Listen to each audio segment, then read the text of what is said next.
कबुतरांना दाणा पाणी देण्याबाबतची बंदी कायम ठेवण्यात आलेली आहे। कबुतरखान्यांबाबत मुंबई हायकोर्टाने एक मोठा निर्णय दिला आहे। तसंच याबाबत एक सदस्यीय समिती तयार करण्याचे निर्देश हायकोर्टाने दिले आहेत। या मुद्द्याला वेगळा रंग देऊ नका अशी सूचनाही कोर्टाने केली आहे। या प्रकरणी 13 ऑगस्टला पुढील सुनावणी होणार आहे। त्यावेळी ॲडव्होकेट जनरल यांनी उपस्थित राहण्याचे आदेश सुद्धा कोर्टाने दिलेले आहेत।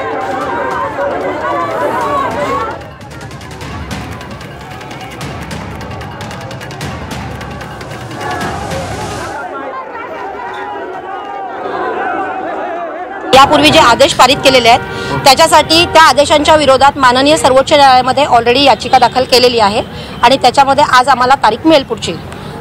परंतु आजची सुनावणी जी हायकोर्टात झाली आहे त्याबद्दल आपली काय प्रतिक्रिया आहे? कारण त्यात तुम्हाला कुठलाही दिलासा नाहीये। कोर्टाचा जोपर्यंत लिखित आदेश येणार नाही तोपर्यंत त्याच्यामध्ये एक्झॅक्टली काय लिहिलं हे आम्हाला कळू शकणार नाही आहे। या आदेशाला सुद्धा जर उच्च न्यायालयामध्ये सर्वोच्च न्यायालयामध्ये जर परत अपील करायचं असेल, आवाहन करायचं असेल तर ही याचिका ही आजचा जो आदेश आहे तोही आम्ही त्याच्यामध्ये ऍड करू।